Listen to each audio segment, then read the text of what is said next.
오늘은 데살로니가 전서 4장 1절로 8절 말씀까지 공독하겠습니다. 종말로 형제들아, 우리가 주 예수 안에서 너희에게 구하고 권면하노니 너희가 마땅히 어떻게 행하며 하나님께 기쁘시게 할 것을 우리에게 받았으니 곧 너희 행하는 바라 더욱 많이 힘쓰라.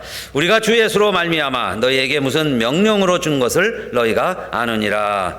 하나님의 뜻은 이것이니 너희의 거룩함이라. 곧 음란을 버리고 각각 거룩함과 존귀함으로 자기 안에 취할 줄을 알고 하나님을 모르는 이방인과 같이 세욕을 쫓지 말고 이 일에 분수를 넘어서 형제를 해하지 말라.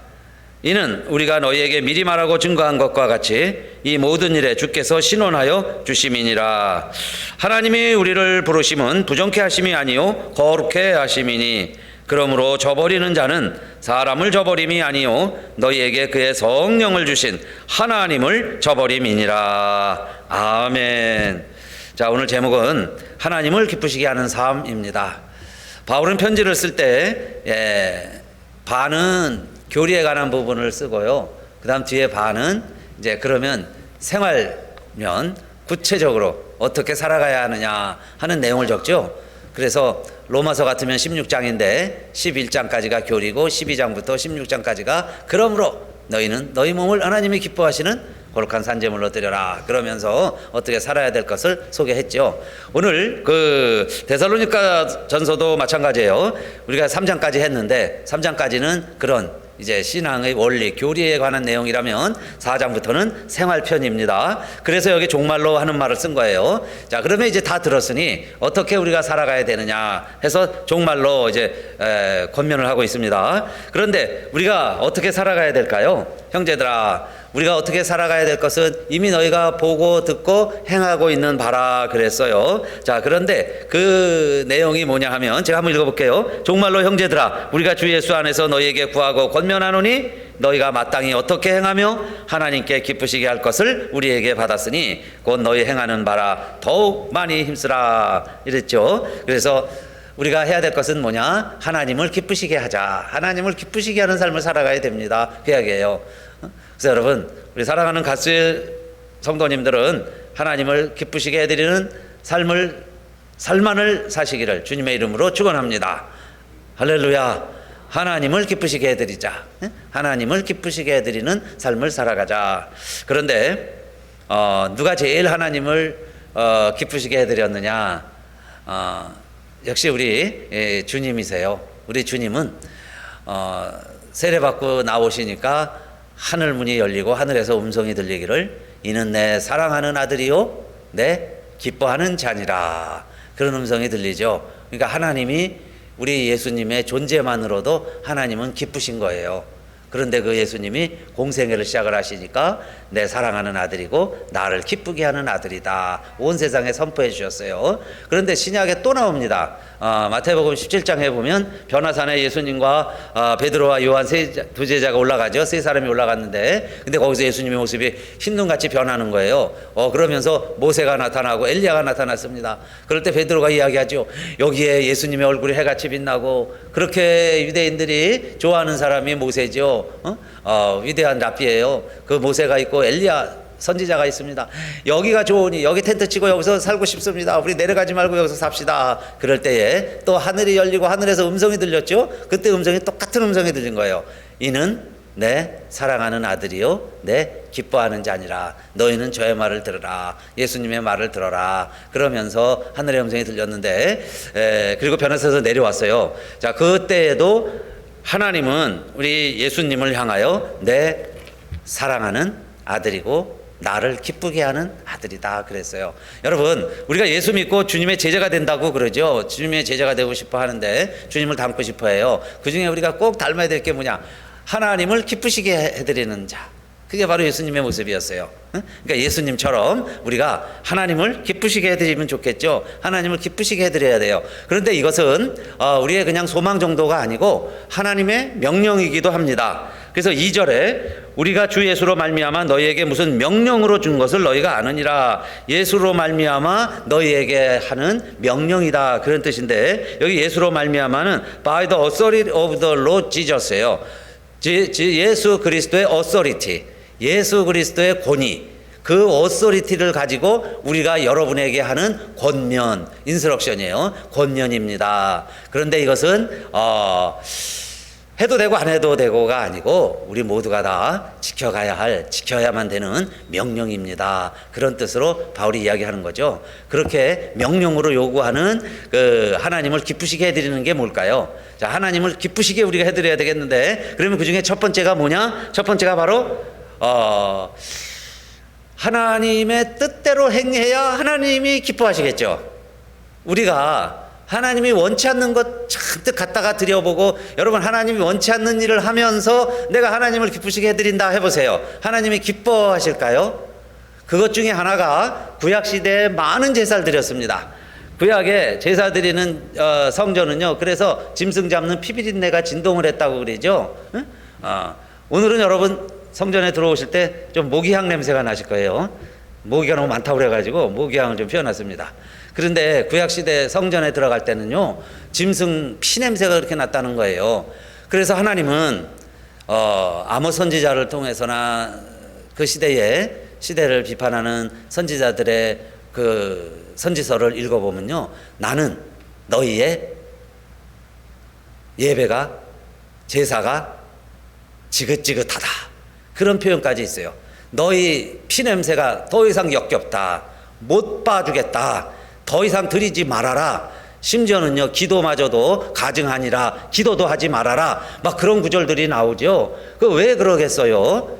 아니, 하나님을 기쁘시게 해드리려고 예배를 드리고 짐승을 잡고요, 하나님의 말씀을 들으려고, 하나님과 교통하려고 기도하는데 하나님이 우리의 예배가 지긋지긋하고 너의 기도도 가증하다고 그러시는 거예요. 그건 왜 그러겠어요? 하나님이 원하는 하나님의 뜻대로 하지 아니하고 내 마음대로, 내 뜻대로, 내 주관대로 하니까 그게 하나님을 기쁘시게 해드리는 게 아니다, 그 이야기죠. 그러니까 오늘 말씀은 첫째, 하나님을 기쁘시게 해드려야 돼요. 우리는 어쨌든, 그죠? 종말로. 그러면 하나님이 기쁘시게 해드린다는 게 뭐겠어요? 하나님의 뜻대로 살아보자, 그 말씀이에요. 그래서 우리 교회 이름도 가스윌이잖아요. 그죠? 가스윌. 다른 거 못해도 괜찮아요. 하나님의 뜻대로만 하면 돼요. 그죠? 뭐 열매가 꼭 있어야 되는 거 아니에요. 하나님이 원하시면 열매가 있겠지만 하나님 원하시는 대로, 하나님의 뜻대로만 하면 되잖아요. 그러면 그 길이 어떤 길이든, 십자가의 길이든 고난의 길이든 영광의 길이든 복된 길이든 우리가 하나님의 뜻대로만 간다면 하나님을 기쁘시게 해드리는 거구나, 그 말씀이에요. 그게 하나님의 뜻대로 행하자, 그겁니다. 그게 하나님이 기뻐하시는 일이고, 그 다음에 첫 번째로 그래서 바울이 이야기하는 건 뭐냐면 그 하나님의 뜻 가운데 첫 번째가 너희의 거룩함이다 그랬어요. 너희가 거룩한 것이 첫 번째 하나님의 뜻이다. 여기 거룩함이라는 것은 구별되었다, 그런 뜻이에요. 여기 you should be sanctified 그렇게 하는데, sanctified 거룩하다는 의미가요, 구별했다, 그 말이에요. 그러면 거룩이란 뭐냐? 그 구별을 유지하는 거예요. 이게 첫 번째 하나님을 기쁘시게 해드리는 거다. 우리가 거룩해졌으니 하나님도 거룩하니 너희도 거룩하라. 그런데 여러분, 이 거룩이라는 의미는 구별이라는 뜻이다. 그래서 구별돼서 거룩하다, 그런 뜻이에요. 우리가 주일날을 거룩하다 그러죠. 썬데이, 거룩한 날이다 그러는데, 여러분 주일날 아침이라고 뭐 해가 달이 뭐 서쪽에서 뜨고 뭐 주일날 태양광선이 다르고 그런가요? 똑같죠. 그런데 왜 우리는 주일을 거룩하다고 그래요? 다른 6일과 구별을 해서 다르게 사는 거죠. 구별했기 때문에 거룩하다. 여러분 드리는 헌금을 다 거룩한 예물이라고 그래요. 거룩하다 그럽니다. 현미경으로 보면요, 거기에 균도 있고 이 사람 저 사람 다 만지고 그런 돈이에요. 그런데 왜 우리가 헌금은 또 거룩하다고 그럽니까? 이걸 가지고 내가 햄버거도 사 먹을 수 있고 뭐 렌트비도 내야 되고 똑같이 살지만은, 그런데 그렇게 꼭 필요한 것도 쓰지만, 그러나 이것은 내가 하나님께 드려야지. 그러면서 구별, 많은 지갑에 있는 지폐 중에 내가 구별, 많은 액수 중에 내가 기록을 하면서 체크를 쓰면서 내가 헌금 드리겠다고 구별을 하지요. 구별을 하는 순간 헌금이 되는 거예요. 즉 구별을 했기 때문에, 따로 떼놓기 때문에. 그게 진정한 sanctified, 거룩해지는 의미지요. 그런데 하나님이요 뭐라고 말씀하시냐면 내가 너를 택하여 지명하여 불렀나니 너는 내 것이다. 하나님의 것이라는 거예요. 그리고 말씀하시기를 내가 거룩하니 너희도 거룩하다. 그건 뭐겠어요? 너희는 많은 백성들이 있지만 그 가운데 나의 자녀다. 구별을 해서 내 자녀가 되었다. 그런 뜻이죠. 그러면 하나님을 기쁘시게 해드린다는 건 뭐겠어요? 하나님이 나를 그렇게 구별하시고 택하셨으면 구별하고 택하신 뜻이 있으시지 않겠어요? 그 택하신 뜻대로 살아가는 게 하나님을 기쁘시게 해드리는 거예요. 그렇게 살아가려고 노력하는 우리의 존재가 하나님이 보실 때는 기뻐하신다는 거예요. 그러면 내가 어느 때는요, 태어나기만 해도, 어릴 때는 우리가요, 태어나고 웃기만 해도 엄마 아빠가 기뻐하는 것처럼 하나님이요 기뻐하시는 거예요. 우리가 여러분요 숨만 쉬어도 그 숨소리도 하나님이 보시고 기뻐하시는 거예요. 저와 여러분이 하나님의 자녀로 거듭나서 태어난 것만 봐도 하나님은 이는 내 사랑하는 아들이요 내 기뻐하는 자니라 이렇게 선포하신다 그 말씀이에요. 그러니까 우리가 하나님의 기쁨의 존재가 됐죠. 그러면 자 이제 살아가는 동안에 많은 과제들이 있는데 어떻게 살아가야 되느냐 그 말씀이에요. 그럴 때 거룩을 유지해라. 거룩한 것을 지켜가면서 살아가라 그 이야기입니다. 거룩을 잘 지켜가야 되는데 그러면 거룩을 지키는 또 첫 번째 방법이 있어요. 어떻게 해야 우리가 이 세대 가운데서 거룩한 백성으로 살아가느냐? 너희들이 이 음란을 버리고 그랬죠. 첫째는 음란을 버리고 그 다음에 4장 4절에 보니까 각각 거룩함과 존귀함으로 자기 안에 취할 줄을 알고 그랬어요. 그래서 하나님의 뜻은 우리가 거룩하게 구별된 것을 잘 지키면서 유지하면서 살아가야 되는데 그걸 잘 지키는 첫 번째 또 방법이 음란한 생각을 버리고 하나님이 짝주신 아내와 함께 거룩하고 구별된 생활, 거룩한 가정을 이루면서 살아가는 것, 이것이 하나님의 뜻이다 그 말씀입니다. 여러분 이 성경을 기록할 때는 또 이 편지를 보내는 데살로니가는 고린도시와 그렇게 멀지 않아요. 그런데 이 시대의 사람들은 굉장히 뭔가 우리와 같은 윤리도덕이 아니었어요. 그때는 그래서 고린도시의 특징은 성적으로 굉장히 타락했던 겁니다. 그래서 고린도 사람들이 된다, 고린티아조마이라는 말 자체가 성적으로 타락했다 그런 뜻이 돼버렸어요. 고린도시가 됐다 하는 이야기는 그만큼 성적으로 타락을 했다 하는 이야기고, 데모스테네스라는 사람은요 이런 말까지 합니다. 창기는 향락을 위해 있고 정부는 나날의 내 육체적 욕구를 위해 있고 아내는 충실한 가정과 자녀를 위하여 두었다. 그러니까 아내는 좋은 자식 낳고 행복한 가정을 이루어야지만 또 창녀도 있고 애인도 있다는 얘기예요. 사실 성경에도 보면 뭐 많은 아내 거느린 게 하나님 복이죠. 복으로 묘사도 돼 있고 일부 다처였으니까. 그런데 그 시대입니다. 특히 고린도시는 성전 그 성전 자체가 아주 음란한 센터였어요. 그게 하나님 예배드리는 모습이고 하나님 기뻐하신다고 생각을 한 겁니다. 그렇게 예배드리는 게 음란한 게 하나님 기뻐하신다고 생각을 했으니까 그 식대로 그 방법대로 그렇게 모여서들 예배도 드리고 자기들의 예배죠. 신전에게 제사하고 신전에 가서 자 그렇게 지냈다 그 말이에요. 자 그러한 때에 그 시대입니다. 2000년 전에 그때 바울이 이야기하기를 자 우리는 이 세대에서 살지만은 지금 이곳에서 같이 살지만은 하나님의 뜻을 우리는 실천을 해야 하나님을 기쁘시게 해드리는 사람들입니다. 그런데 하나님의 뜻은 뭐냐면 하나님이 우리에게 짝지어주신 아내가 있는데 아내의 의미도 거룩하다는 건 뭐겠어요? 그 거룩한 아내라는 이야기는 많은 여인들 가운데서 딱 구별해서 너의 아내로 주었다는 얘기예요. 많은 여인이 있지만 지금 아내가 너의 아내라고 하나님이 구별하셨다는 겁니다. 그러니까 하나님이 그렇게 구별을 하셨으니 그 구별한 것을 지켜야죠. 내가 마음대로 또 다른 데 가서 하면 안 되잖아요. 그러니까 그렇게 구별한 것을 짝지어 준 것을 잘 지켜가는 것이 하나님의 뜻이요, 한 걸음 더 나아가서 하나님의 명령이요, 그 다음에 하나님을 기쁘시게 해드리는 거다. 하나님을 기쁘시게 해드리는 거고, 그 다음에 이것이 하나님의 명령이고, 그 다음에 그 하나님이 우리가 해야 할 것을 자 이렇게 일러주시고, 그래서 내 가정이 생겼다. 그러니까 가정이라는 것도 하나님이 우리를 이렇게 구별한 거다. 여러분 참 신기하고 신비롭지요. 그 많은 사람들이 있는데 가정이라는 울타리로 하나님이 우리를 구별해 주셨어요. 그래서 우리가 가정 안에서 가족을 이루면서 살아간다는 겁니다. 근데 그 가정이 깨지기 시작을 하면 사실요 하나님의 나라도 파괴되기 시작하는 거예요. 그러니까 하나님의 나라는 우리가 가정을 지키면서 하나님의 나라를 이뤄가는 거죠. 내가 하나님을 기쁘시게 해드린다 하는 이야기는 내 가족을 배신하지 않는 거예요. 그러면서 가정을 지켜가는 거예요. 그게 하나님의 뜻이고 하나님을 기쁘시게 해드리는 거예요.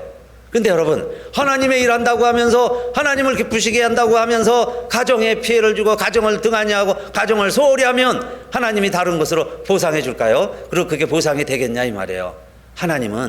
하나님의 뜻은 이것이니 너희의 거룩이다. 그 거룩의 의미로 가정을 거룩하게 구별해 주셨으니까. 그래서 여러분 하나님 우리에게 아내도 주셨다.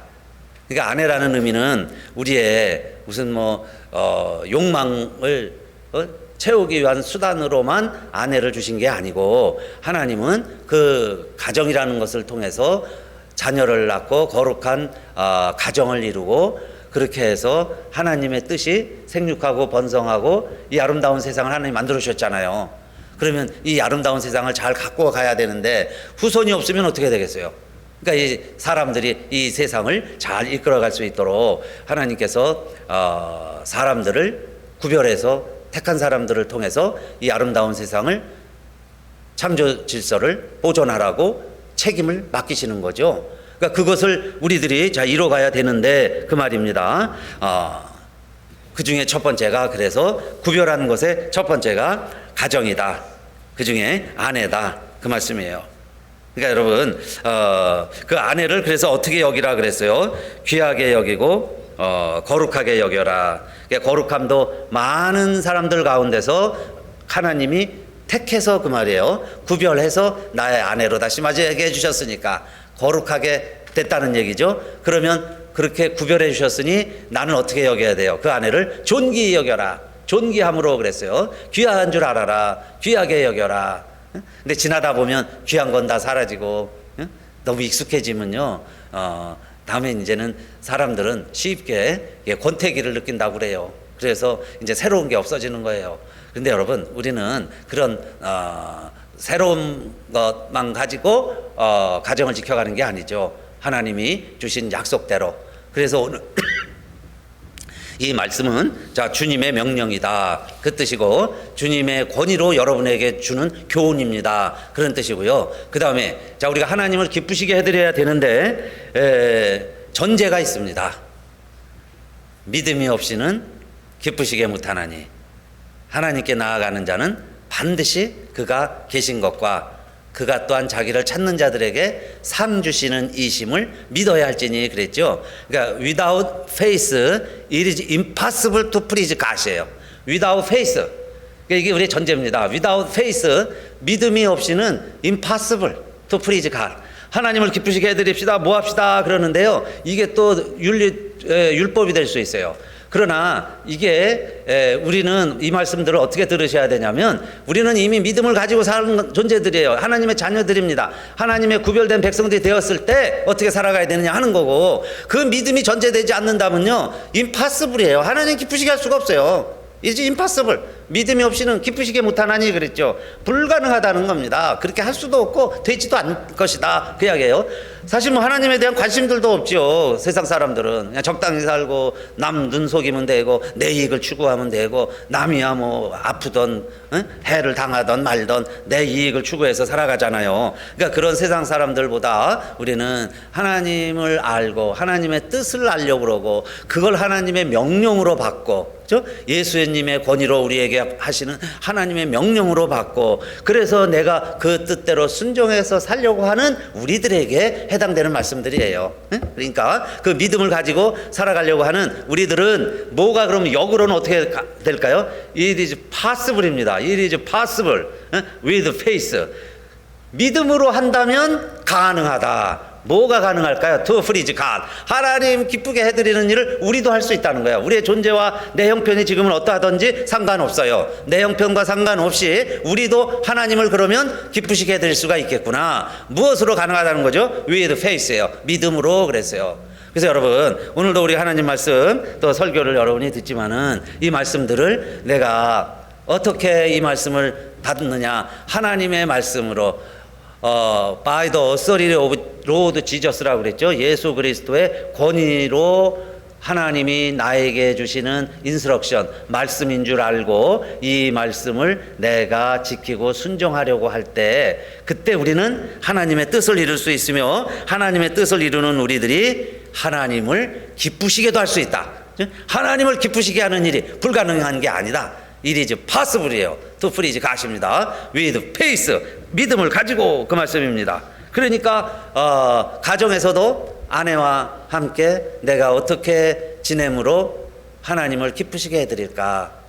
하나님을 기쁘시게 해드리는 방법이 뭘까? 그러면서 그 가정에서 하나님을 기쁘시게 해드리는 거고요. 우리가 이렇게 모여서 예배드리면서 우리가 교회를 이루어가면서 우리들이 하나님의 뜻을 이루고 하나님을 기쁘시게도 해드리고, 이런 공동체들이 많이 생겨나가면서 하나님의 나라가 확장돼 갈 때 하나님도 자 기뻐하실 것이다, 그 말씀입니다. 자, 그 다음에 두 번째는, 그러면 여러분 우리가 하나님을 기쁘시게 해드리고, 거룩이라는 것은 구별인데 내가 구별을 잘 지켜갈 때, 이 구별해 주신 것을 잘 지켜갈 때, 그 말이죠. 가정을 잘 지키고, 그래서 거룩한 주의를 잘 지키고, 내가 물질을 잘 지키고, 이렇게 하나님이 구별해 주신 것들을 잘 지켜가면서 살아가는데, 그러나 4장 5절로 보세요. 하나님을 모르는 이방인과 같이 세욕을 쫓지 말고 그랬어요. 그래서 두 번째는, 이렇게 살아가면서 우리들이 조심해야 될 것은 이방인들의 라이프 스타일이 있다, 그 말입니다. 이방인들이 살아가는 방식이 있어요. 그런데 그 이방인들이 살아가는 방식을 우리들이 보고 듣고 그 다음에 함께 살아갑니다. 함께 살아가면 영향을 받게 돼 있죠. 동화되게 돼 있어요. 그러면서 유행이라는 게 있죠. 트렌드가 있습니다. 그러니까 세상 트렌드대로 살아가는 거예요. 우리도 예외 없이. 그러다 보면 세상 사람들 같이 살아갈 수가 있게 되겠죠. 그럴 때 하나님은 우리를 구별해 주셨다. 근데 그런 의미가 뭐겠어요? 하나님이 우리를 구별해 주셨다. 그러니까 이 세상에서 살지만은 우리는 이 세상 사람들이 아니고 하나님의 자녀들이다. 하나님 나라 백성들이다. 하나님의 말씀으로 살아가는 우리는 천국 백성들이다. 그런 뜻이죠. 그러면 이 세상에서 살지만 이 세상 사람들처럼만 살아가는 게 아닙니다. 그래서 고린도전서 5장 10절에 보면 아주 타락한 도시가 고린도라고 그랬죠. 그 고린도 사람들에게 주신 말씀 보세요. 이 말은 이 세상에 음행하는 자들이나 탐하는 자들과 토색하는 자들이나 우상 숭배하는 자들을 도무지 사귀지 말라 하는 것이 아니니 만일 그러하면 세상 밖으로 나가야 할 것이라. 그러니까 우리가요, 이 세상에 사는데 내가 이런 죄 있는 과는 내가 교제도 안 해. 그런 사람들 우리 내 인사도 안 하고 우리 집에 들이지도 않고 악수도 안 하고 내가 이런 사람들하고는 사귀지 말아야지. 이렇게 생각을 하면은 여러분요, 세상 사람들이 다 그렇다는 거죠. 세상 밖에나 나가야 혼자 살 것이다. 지난주에 제가 무균실 얘기도 잠깐 했던 것 같은데, 그럼 균이 없는 데가 살아야죠.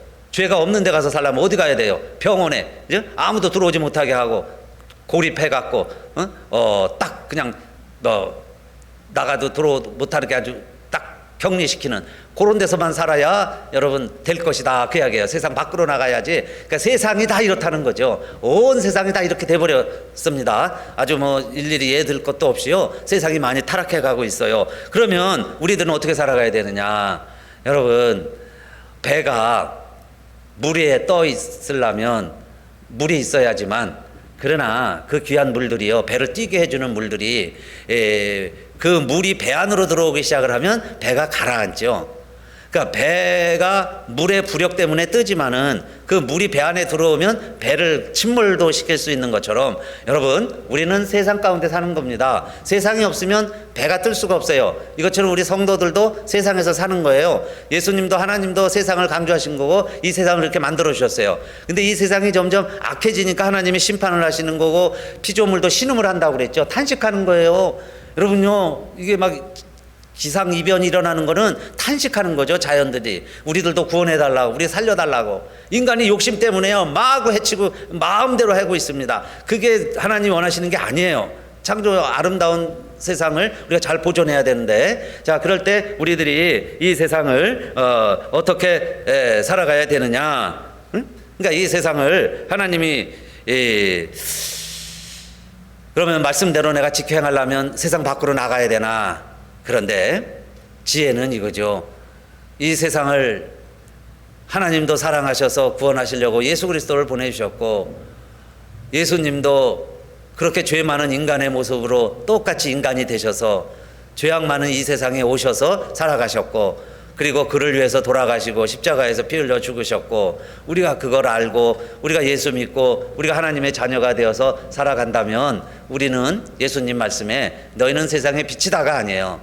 너희는 빛이다가 아니죠. 너희는 세상의 빛이다. 그랬으니까 이 세상이 의미가 있는 거죠. 그러니까 이 세상에 살지만 우리는 이 세상을 닮아가는 게 아니고 오히려 이 세상에 빛의 역할을 해라. 오히려 내가 하나님 말씀으로 닮아가면서 이 세상을 변화도 시켜가면서 살아가야 된다. 그래서 바울이 로마서 이야기할 때 11장까지가 교리죠. 그래서 12장 그러므로 너희 몸을 하나님이 기뻐하시는 거룩한 산제사로 드리라 하고서요, 실천 부분에서 12장 2절 처음으로 우리에게 권면한 내용이 뭡니까? 너희는 이 세대를 본받지 말고 오직 마음을 새롭게 함으로 변화를 받아 하나님의 선하시고 기뻐하시고 온전하신 뜻이 무엇인지 분별하도록 하라 그랬어요.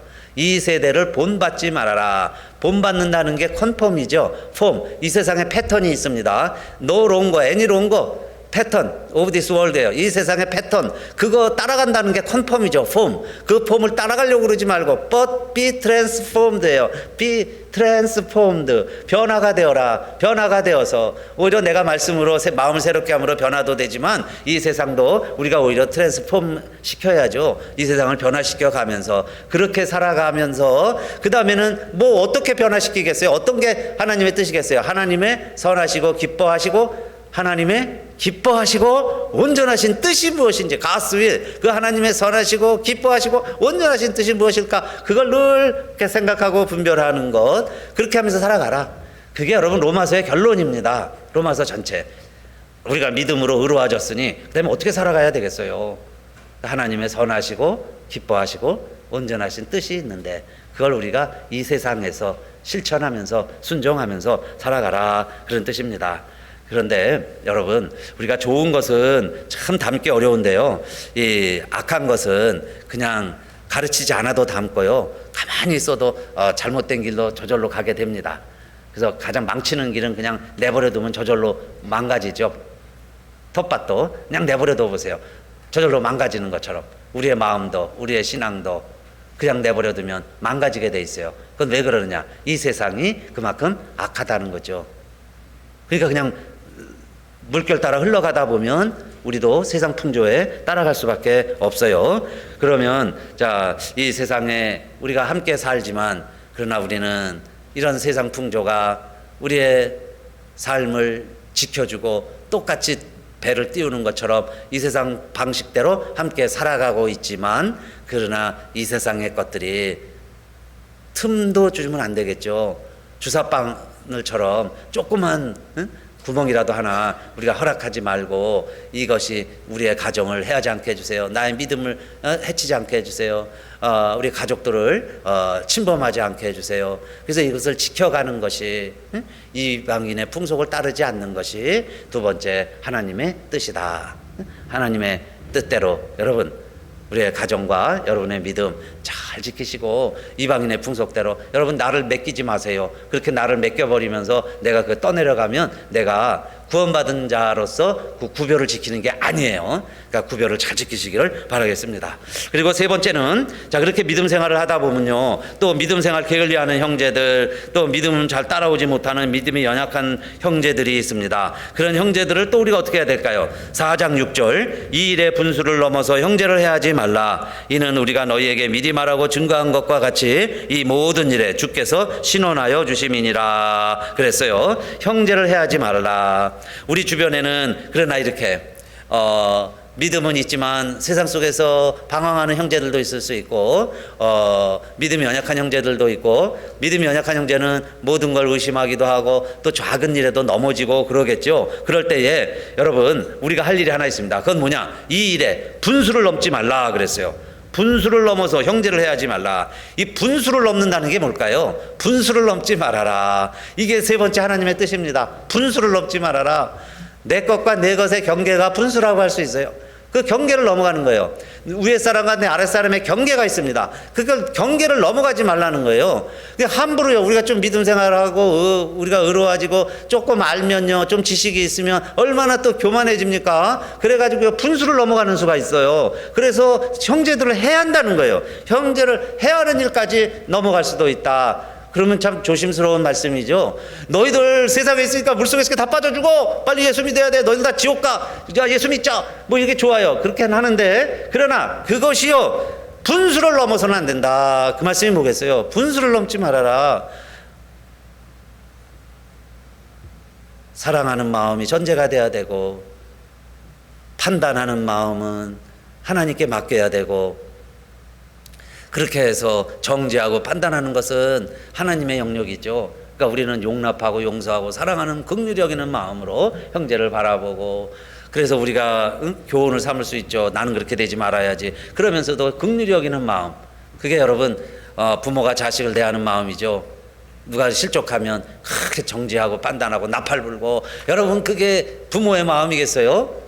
그거는 세상 사람들의 마음이죠. 그러나 그런 긍휼히 여기는 마음을 가지고 형제들을 바라보아라 그랬습니다. 그렇게 하는 것이 하나님의 뜻이다. 그런데 여러분, 바울은 많이 전도하면서 경험을 했는데, 가는 곳마다 특별히 데살로니가에서 경험한 게 뭡니까? 거기 이방인들이 많이 있는데 복음을 전하다 보면요, 바울을 방해하고 바울 일행의 일들을 적극적으로 반대하는 사람들이 있었는데, 그 반대하는 사람들이 누구냐? 동족 유대인들이었어요. 동족 유대인들이 유독 왜 데살로니가 그 고국을 떠나서 이방 나라 가서 낯선 곳에 같이 사는데, 동족들 만나면 반갑잖아요. 그런데 왜 동족들이 그렇게 반대를 했을까요? 그러니까 그 유대인들은요, 그들이 믿는 그들의 율법이 있고 그들의 조상의 하나님이 있는 거예요. 그런데 바울이 전하는 하나님은 자기들과 틀린 하나님이라는 거예요. 그리고 자기들을 무시하고 멸시했다는 거예요. 뭐 할례 같은 거 안 해도 된다 그러고 막 모세를 폄하했다는 겁니다. 그러다 보니까 신성모독이에요. 하나님도 저 이상한 하나님을 전한다 그러고, 그러면서 그렇게 못하게 했고, 심지어는 뭐 베레아에 가서 쫓겨가서 전하니까 베레아에 가서까지도 못 전하게 했죠. 그래서 그 유대인들을 데살로니가 전서 우리 2장 읽을 때 15절에 이렇게 했습니다. 유대인은 주 예수와 선지자들을 죽이고 우리를 쫓아내고 하나님을 기쁘시게 아니하고 모든 사람에게 대적이 되어 그랬죠. 복음을 반대하고 결국은 하나님을 기쁘시게 하지 않는 자들이었다. 그런데 그들이 하는 일이 뭐였냐면, 결론은 이방인들에게 복음 전하는 것을 싫어하고 그들이 방해했다, 그 이야기예요. 그러니까 형제에게, 이웃 형제에게, 하나님 모르는 형제에게 복음 전하는 것을, 여러분, 내가 믿는 방식의 율법관 때문에, 그 신앙관 때문에, 종교심 때문에 오히려 바울이 이방인들에게 복음 전하는 것을 결사항전을 하듯이요, 결사적으로 쫓아다니면서 방해했다는 거예요. 그것이 하나님을 기쁘시게 하지 않는 바였다, 그 이야기죠. 그러면 오늘날 우리들이, 여러분, 우리는 뭐 예수 믿는 사람 예배 못 드리게 하고, 뭐 나는 예수 안 믿는 사람 예수 믿게 하는 거 방해한 적 없습니다. 우린 다 그렇게 이야기하지만은 실제로 우리의 행동이나 우리의 모습이 이방인들이 교회에 오게 되고 예수 안 믿는 자들이 예수 믿게 하는 것을 이 이방인, 이 유대인들처럼 바울을, 예수를 십자가에 못 아는 것처럼 오늘 우리들도 그렇게 하고 있지 않는가 생각해 보고, 여러분, 나를 돌아보고 우리가 예배를 드리고 믿음 생활하고 우리를 점검해야 하나님을 기쁘시게 해드리는 거지. 우리가 하나님을 기쁘시게 해드린다고 하면서 행여라도 하나님을 기쁘시게 해드리지 아니하는 유대인의 전철을 또다시 밟아서는 안 되는 게 세 번째 교훈이죠. 그러면 그 세 번째 교훈이 뭐냐? 여러분, 분수를 넘어서 형제를 해하지 말라, 그 말씀이에요.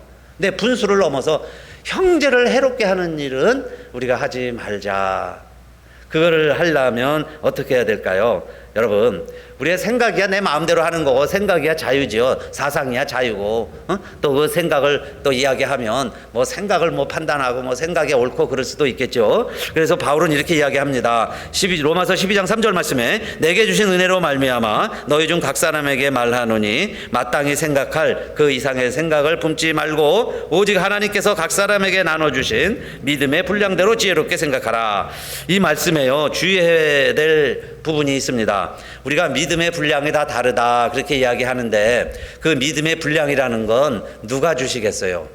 여러분, 큰 믿음 갖기를 원합니다. 우리 큰 믿음의 소유자가 됩시다 그러는데, 내가 큰 믿음을 가졌다, 내가 뭐 작은 믿음을 가졌다. 그런데 그 믿음의 분량은 누가 주셨다는 거예요? 오직 그랬죠. 오직 누가 주셨습니까? 오직 하나님께서 각 사람에게 나눠주신 믿음의 분량이 있다는 겁니다. 그 믿음의 분량대로 지혜롭게 생각해라. 어떤 사람은 믿음이 적어요. 어떤 사람은 믿음이 커. 그 사람이 잘나서 자기가 큰 믿음을 선택한 게 아니고, 하나님이 그 사람에게 큰 일을 맡기려고, 때로는 또 큰 믿음에 합당한지 안 한지 모르지만 하나님의 뜻대로 그 사람에게 믿음에 만든 그 믿음을 허락해 주셨다 그 이야기예요. 그러면 우리는 어떻게 생각을 해야 될까요? 믿음이 없어갖고 믿음 없이 생각하고 판단하는 사람들에게 우리는 그 믿음 없는 사람이 의심하고, 믿음 없는 사람이 때로는 비판하고, 믿음 없는 사람이 게을르고, 그런 것에 대해서 어떤 마음을 가져야 되냐 이 말이에요. 믿음 없는 형제를 너희가 받되 그랬어요. 억셉, 그대로 받아주어라. 그런데 받아주어라. 그 사람도 아직 그 믿음이 고만하니까 그 억셉을 해야죠. 받아주는데 그 비판합니다. 믿음이 없는 사람이 오히려 비판해요. 그죠? 성경을 비판하고 뭐 교회를 비판하고 뭐 제도가 어쩌고 저쩌고, 이제 얘기를 들어보면은 그냥 자기 수준에서 얘기하겠죠. 지금까지 들어온 얘기들을 쭉 하면 믿음이 없으니까 그렇게 하는데, 믿음이 부족하니까 그렇게 하는데 어떡하겠어요? 그러니까 받아주어라. 그리고 그가 비판하는 것을 의심하는 것을 비판하지 말아라. 의심도 하고 컴플레인도 할 수 있겠죠. 그러면 그것을 비판하지 말고 받아주어라 그 말입니다. 믿음이 연약한 자를 너희가 받아주어라.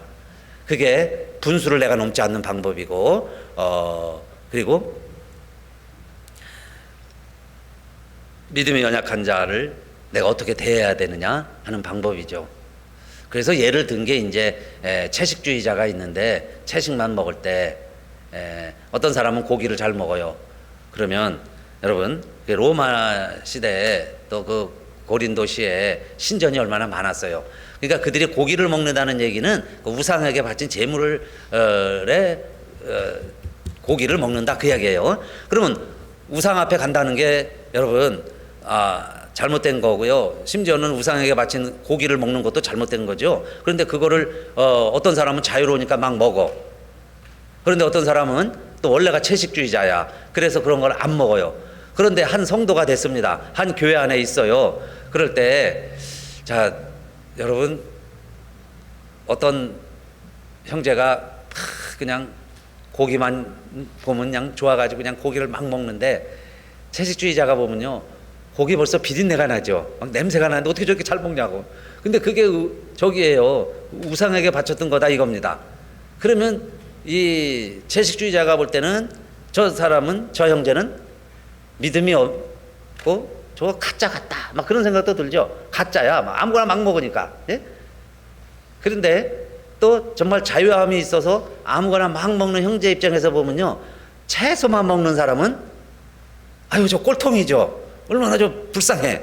아이 세상에 하나님이 주신 것 감사함으로 먹으면 다 하나님 식물인데, 예? 아이 그걸 못 먹고선요 저 채소만 먹고 앉아 있으니 영양실조 걸리고 있으니 얼마나 불쌍합니까? 꼴통이라는 거예요. 아이고 저 꼴통 그럴 거예요. 그죠? 엊그제 제 신문에 봤는데 그 엄마가 남자도 그런가 봐요. 채식주의자예요 실제. 그런데 애가 셋인가 넷이 있는데요, 애들한테 고기를 안 먹여가지고 애가 영양실조로 죽었습니다. 막내가. 그래서 이제 문제가 돼가지고 그 위에 애들 보니까 위에 애들도 다 영양실조래. 아니 여러분, 지금 시대에 그죠? 자기 신조는 좋아요. 그러나 그게 바로 형제를 해하게 하는 거죠. 자기의 신념 때문에 형제를 해하게 하는 거예요. 그 자식도요, 하나님의 기업이지 내 게 아니잖아요.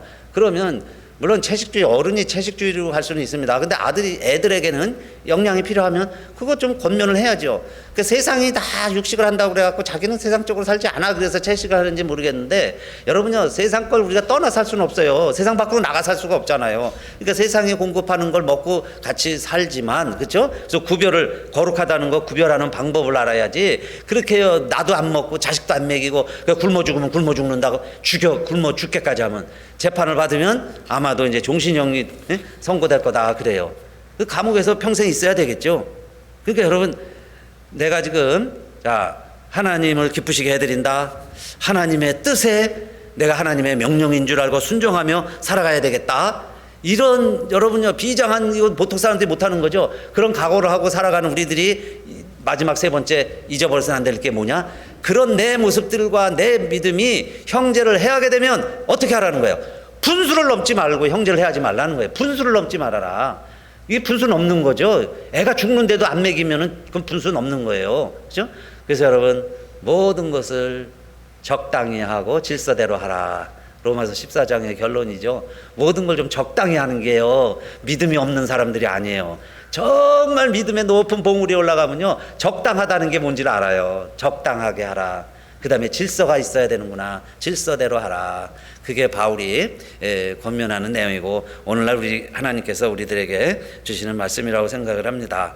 그래서 여러분, 하나님이 주신 믿음의 분량이 있다는 거예요. 각 사람에게 주시는 믿음의 분량이 있다. 그 다음에 이제 채소 이야기했죠. 그러면 어떤 마음을 가져야 될까요? 먹는 형제가 있고 먹지 않는 형제가 있습니다. 한 교회 안에. 그럴 때 로마서 14장 3절에 보면, 먹는 자는 먹지 않는 자를 업신여기지 말고 먹지 못하는 자는 먹는 자를 판단하지 말라. 왜 그렇게 해야 되느냐? 이는 하나님이 저를 받으셨음이니라. 하나님이 저를 받으셨음이니라. 채소만 먹는 형제도 하나님이 받으시고 고기 잘 먹는 형제도 하나님이 받으셨는데, 둘이서 서로 싸우면 뭔 유익이 있어요? 둘 다 하나님이 받으셨다면 그 이야기예요. 서로 분수 넘어서 형제를 해하지 말아라. 그게 진리죠. 예? 형제를 해하지 말라는 게 진리다. 하나님 말씀이다. 그 말이에요. 또 그 이어서 보면 로마서에 그런 말씀이 나와요. 그 사람을 세우고 이 사람을 세운 건 다 하나님이신데 남의 하인을 함부로 판단하는 너는 누구냐 이 말이에요. 그 하인이 일어나는 것이 다 제 주인에게 달려있는데, 하나님이 다 받으신 형제들인데 왜 형제들끼리 너희가 판단을 하느냐, 그 말씀입니다. 그리고 우리가 식물 문제 가지고요, 사실 이게 큰 구원의 문제나 중요한 문제도 아니잖아요. 근데 이런 걸 가지고 형제가 근심하고, 그래서 한쪽은 이제 채식주의자가 승리했다고 칩시다. 그럼 이제 육식파가 또 다 교회 못 나오잖아요. 교회 멀어지게 되고. 육식파가 승리를 해보세요. 그럼 또 채식주의자들이 또 이 교회는 고기만 먹어, 그리고는 또 교회 못 나오게 되겠지요. 그러면 멀어지겠죠. 그러면 여러분, 그걸로 인해서 형제를 실족하게 하면은 결국 결과는 로마서 14장 15절이죠. 만일 식물을 인하여 내 형제가 근심하게 되면 이는 내가 사랑으로 행치 아니하고 사랑으로 행치 아니함이라. 그리스도께서 대신하여 죽으신 내 형제를 식물로 많게하지 말라. 그 형제를 위해서도 주님이 돌아가셨다, 그 말씀이에요. 그러니까 주님이 돌아가신 형제를 내가 내 생각, 내 주의 때문에 형제를 망하게 하지 말아라 하는 말씀입니다. 그러면 여러분, 결론이죠. 결국 어떻게 되느냐? 그 형제를 실족하게 하면 하나님을 저버리는 것이요, 가족을 그렇게 해서 실족하고 배신하게 하면 하나님을 저버리는 것이다. 무서운 말씀이죠. 데살로니가전서 4장 7절, 하나님이 우리를 부르심은 부정케 하심이 아니요 거룩케 하심이니. 4장 8절, 그러므로 저버리는 자는 사람을 저버림이 아니요 너희에게 그의 성령을 주신 하나님을 저버림이라. 사람을 실족케 하면 사람을 실족케 하는 게 아니고 누구를 실족케 하는 거예요? 하나님을. 그렇죠?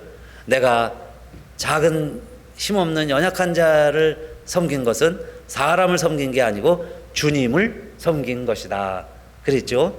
그러니까 똑같이 내가 주님에게 한 것이 사람에게 한 것이 하나님에게 한 것인데, 그러니까 내가 사람을 배신하면 사람을 배신한 게 아니고 하나님을 배신한 것이다. 그래서 여러분, 한 예로 이제 아내 얘기를 들었고 가정 얘기를 했는데, 남편이 아내 몰래 바람을 피고 아내를 배신하면 결국 아내를 배신한 거죠. 그러면 그런 아버지가 있으면 가족들이 배신을 당하는 거예요. 아이들이 힘들어하겠죠. 아이들이 배신을 당하는 거예요. 그런데 아내를 배신하고 가족을 배신한 것뿐만 아니라 우리 믿는 형제들은 하나님을 저버리는 것이다. 무서운 말씀이죠. 하나님을 배신하는 거다. 그런데 우리의 사명은 뭐라고 그랬어요? 하나님을 기쁘시게 해드리고 싶은데, 하나님을 기쁘시게 해드리자고 살고 있는데, 아니 하나님을 근심케 하고 하나님을 배신하는 일을 우리가 너무 쉽게 할 수 있다고 이야기해요. 그건 사람을 통해서, 살아가는 걸 통해서. 근데 이 세상이 다 그렇게 돼가고 있으니까 우리가 깨어있지 않으면, 그 말이죠, 깨어있지 않으면 우리가 하나님을 저버리는 일을, 우리 입으로는 부인하지 않았는데 내 삶을 통해서 하나님을 저버리는 일이다 그랬죠. 그에게 주신 성령을 저버리는 일이다. 하나님의 나라에서 우리가 벗어나는 일이다, 그 말씀이에요. 그러니까 오늘도 여러분 정리하면 세 가지 말씀을 드렸는데, 하나님의 명령에, 하나님의 뜻에 순종하는 자가 하나님을 기쁘시게 해드립니다. 하나님을 기쁘시게 해드리는 첫 번째 하나님의 명령은 뭐라고 그랬죠? 하나님이 우리를 구별해 주셨다. 우리의 거룩함이다. 거룩함을 유지하자 그랬고, 두 번째, 그러나 이 세상은 악하다. 이 세상 풍조대로 살아가지 말자. 이 세상 따라가다 보면 우리도 세상과 같이 된다. 그게 두 번째고, 그러나 세 번째, 우리들이 내 믿음을 지키지만 형제를 해롭게 하는 것은 하나님을 저버리는 거다. 형제에게 하는 것이 내 하나님에게 행하는 것이다 하는 걸 여러분 꼭 기억하시고, 우리 가정에서, 우리 교회에서 하나님의 말씀을 여러분 한번 실천해 보시고, 그 말씀을 지켜내 보시고, 우리 오늘도 안식일 주일을 지켜서 나를 구별하신 여러분, 삶을 통해서도 여러분 하나님이 구별해 주신 것 잘 유지하시기를, 그래서 하나님 기뻐하시기를 주님의 이름으로 축원합니다. 같이 일어나셔서 찬송하겠습니다.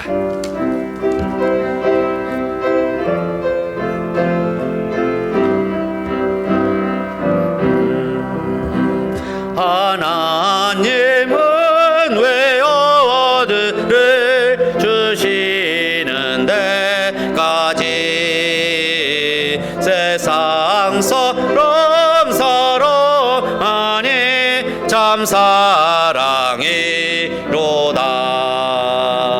하나님은 사랑이라 죄악에 빠졌던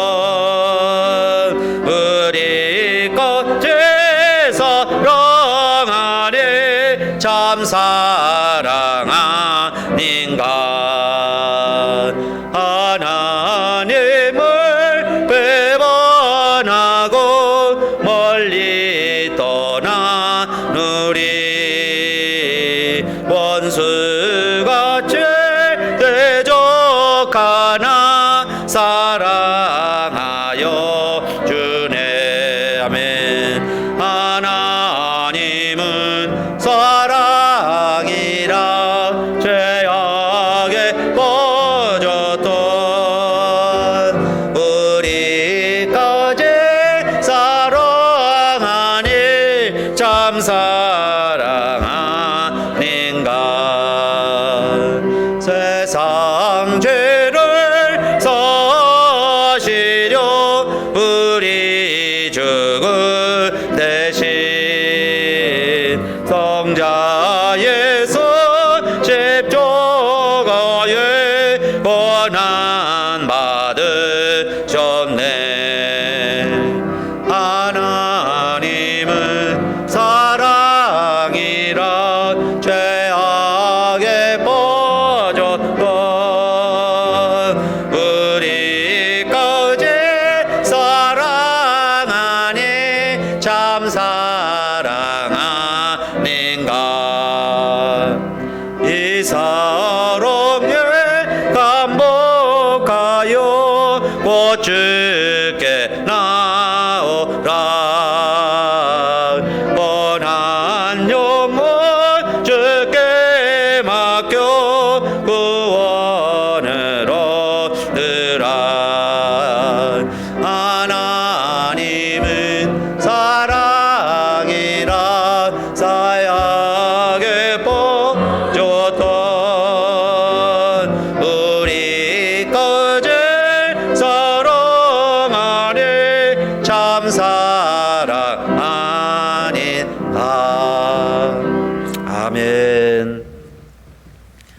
이제는 우리 주 예수 그리스도의 은혜와 하나님 아버지의 바로 이 크신 사랑과 성령의 감동 감화 내주 깨닫게 하심이 오늘도 주의 전에 나와서 무더위에도 우리들 오늘 하루 또 이 한 시간 구별하여 하나님과 교제하고 하나님 말씀을 듣고 오늘도 하나님께서 우리를 부르신 성도의 구별됨을 거룩함을 잘 유지하면서 예배드린 우리들 모두와 특별히 하나님의 소원을 이루겠다고 우리 모여서 함께 하나님의 말씀을 전하고 듣는 또 사랑을 함께 퍼나르고 있는 우리 교회 위에 또 이 땅의 많은 하나님의 자녀들 위에 특별히 여러 가지로 어려운 가운데 있는 우리 고국과 고국의 교회들 위에 또 이 땅의 전쟁과 기근과 많은 여러 가지 어려운 가운데서도 오직 주님 바라보고 주님만이 소망인 것을 알고